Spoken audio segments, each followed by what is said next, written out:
Welcome back to what is probably my 11th or so video. Yeah, my 11th video this recording session.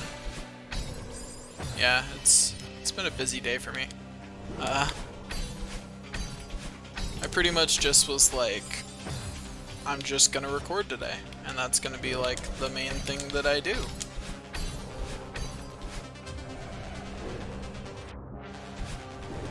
So that's what's up. The main thing that I'm doing today is recording. And so far it's going pretty well. It's going decently at least.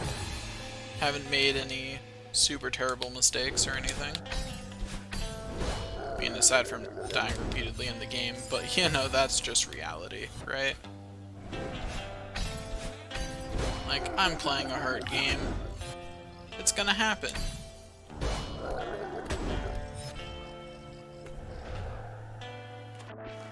Okay.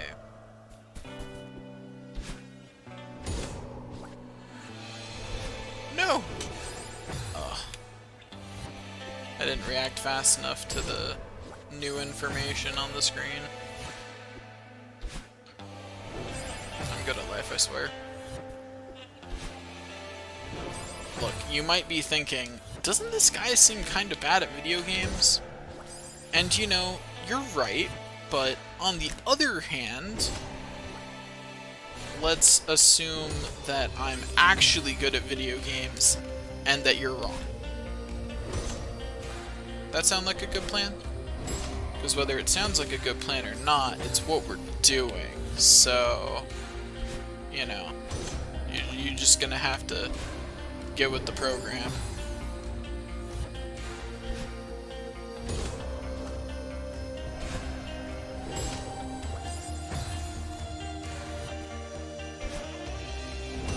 You know,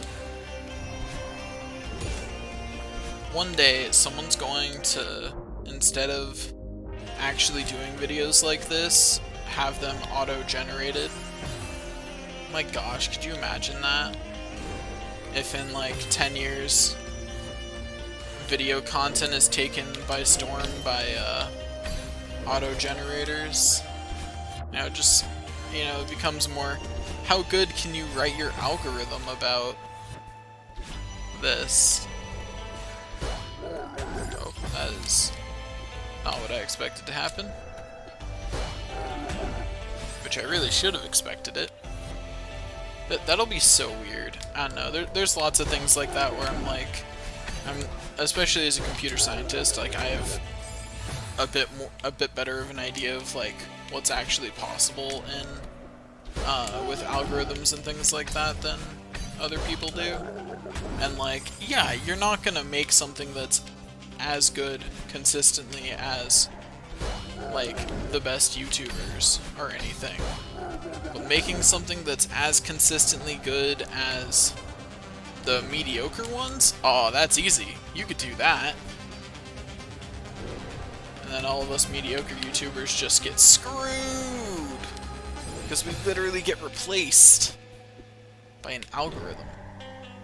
And I think that's like, that's what a lot of people miss about the way automation works, in general, is that it's usually not replacing the best experts. It's usually replacing all the middlemen. Like, take the way expert systems work. So the way expert systems work is that you give them, effectively you create an algorithm for them, where they will, just a second, got distracted by trying to not die, and then of course I immediately died anyway, so really I should have just kept talking. Anyway, so the basic idea behind expert systems is that you effectively design them to be able to act, to give predictions like an expert in a field. But all they're really doing is using effectively a decision matrix based off the data that they can gather. Now, it's more complicated than that. There's usually some kind of machine learning or things like that involved, and what I'm trying to get at is that you don't, with that system, you don't actually replace the top experts in the field, because they're the ones whose expertise is needed to maintain a system like that. To make sure that the system is right, that it's doing things correctly, stuff like that. What you actually replace is all the mediocre people. All the middle level people who were in between there. And obviously all the people who were managing them. Those are the people who actually disappear in that situation. Or who no longer have a place in that situation. Which, you know, is good and bad news, because it's good news on the order of, well, I mean, then if you're good at your job, you're fine, right? But it's bad news on the order of, well, yeah, but the more automation we have, the better you have to be at your job.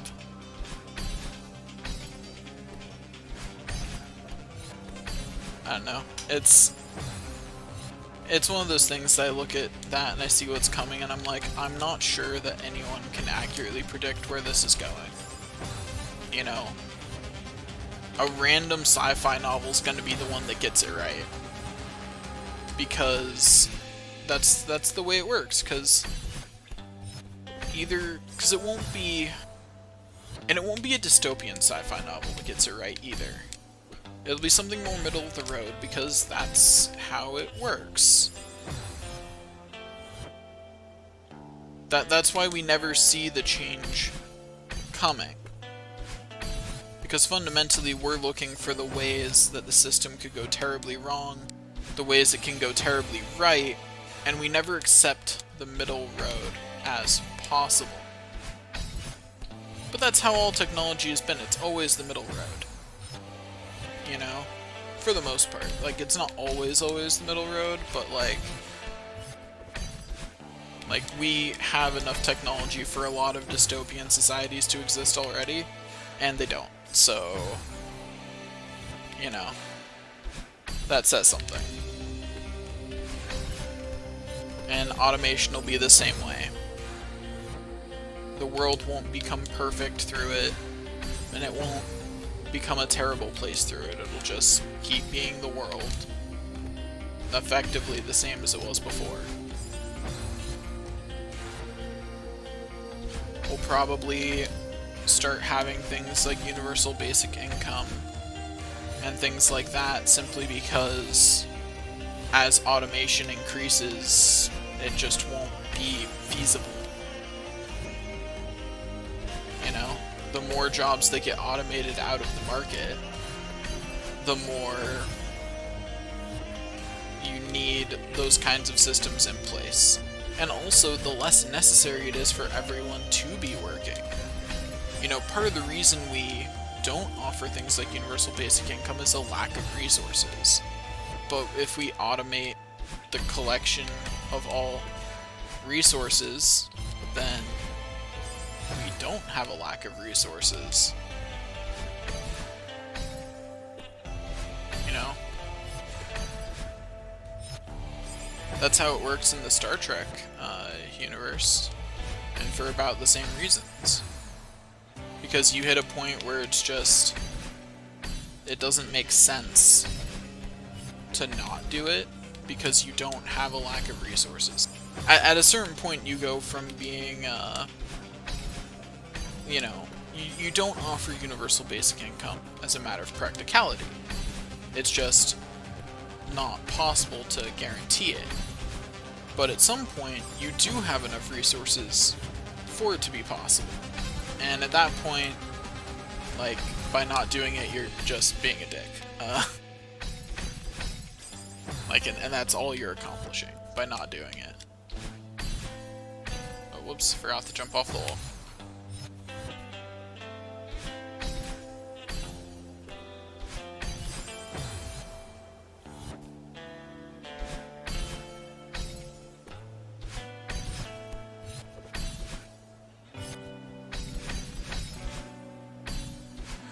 Oh, it was so close.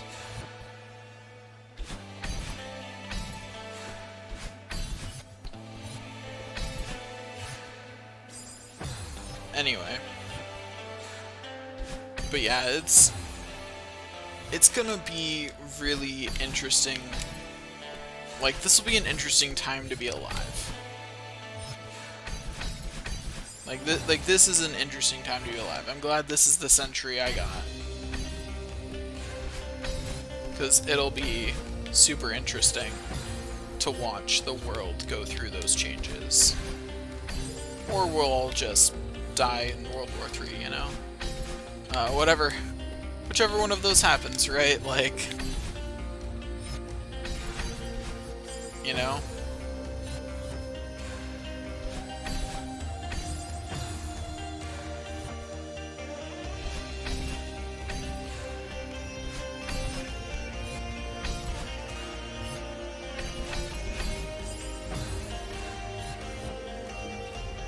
On a cheerier subject, I just died.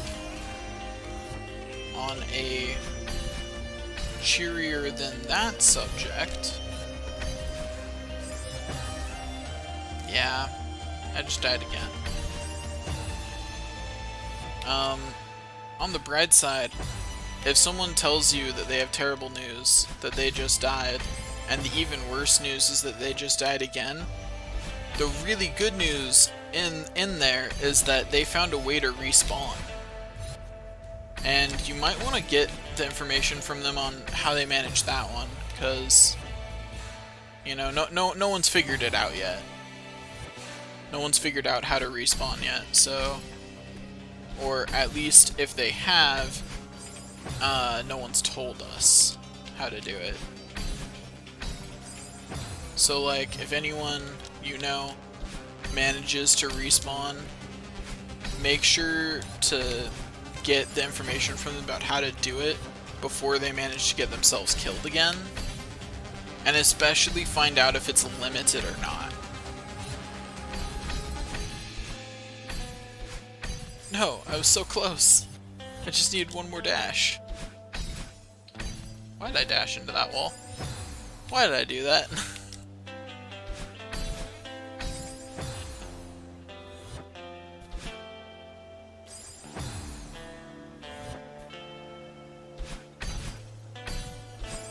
Sometimes you just gotta dash into some spikes, you know? It's just...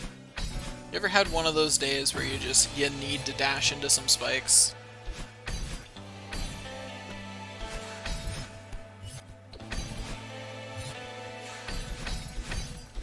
Might go record some of me playing another game after this, even if I'm not gonna post it for a while, just cause, like, I feel like I need a break from Celeste. Plus I have, at this point, well over a week's out of footage of Celeste. I'm right around 2 weeks out now, and that's more than enough footage.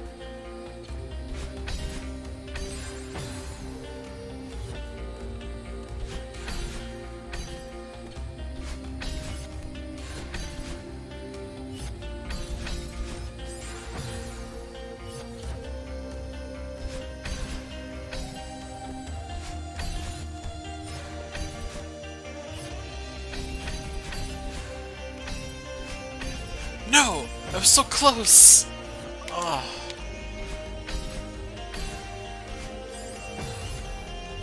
I want so much to get through this screen.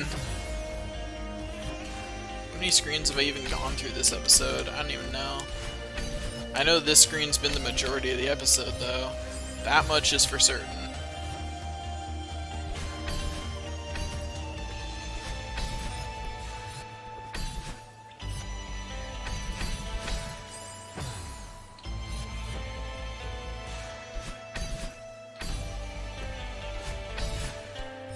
It is nice to know that I'm getting relatively close to the end of the game.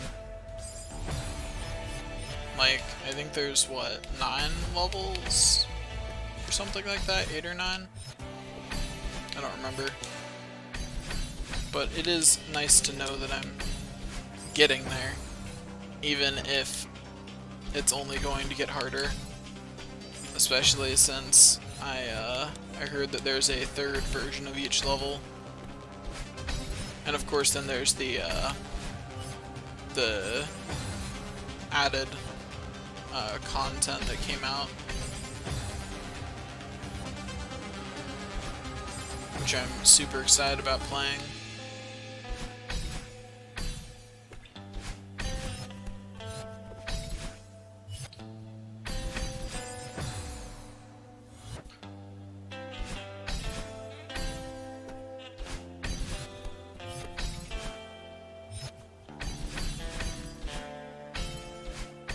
Darn it! Just wanna make it through this level. Gosh darn it.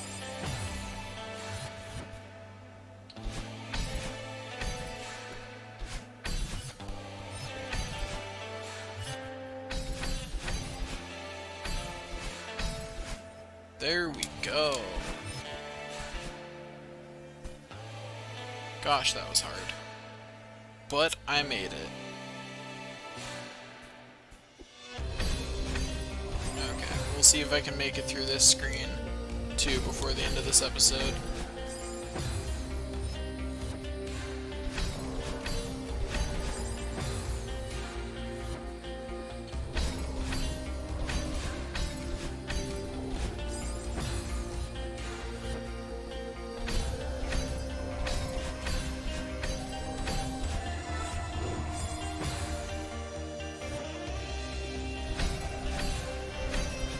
I'm so happy with how hard the B-sides are. Because, like, I've seen so many games have harder versions of levels that are, you know, like they add a few enemies here and there, or they remove a couple of platforms, and then that's the harder version of the level. Whereas this does none of that nonsense. It is a whole new version of the level that is significantly more difficult. That's like an order. Oh, jeez. Okay, we're going right into that. Oh, you need to like immediately get going. Okay. No time for breaks.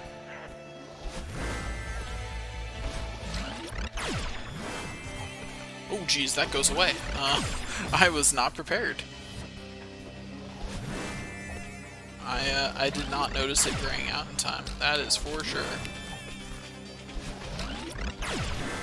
Oh, whoops.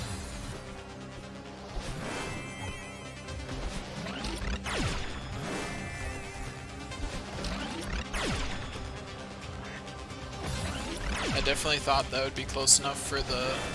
Because if you haven't noticed, it magnetizes me to her if I get close enough. Even if I would have otherwise missed, and I thought that would be close enough for it. But it was not.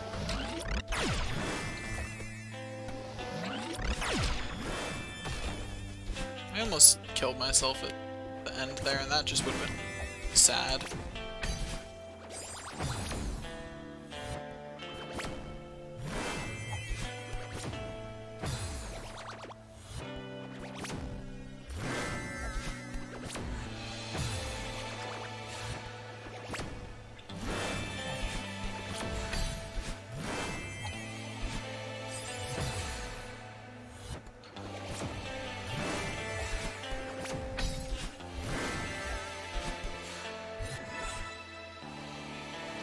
That's just saddening.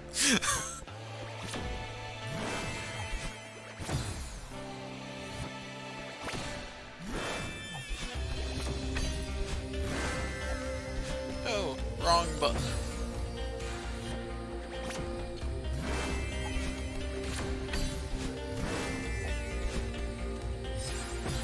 Life is hard, man. Life is hard. Life is hard and nobody understands.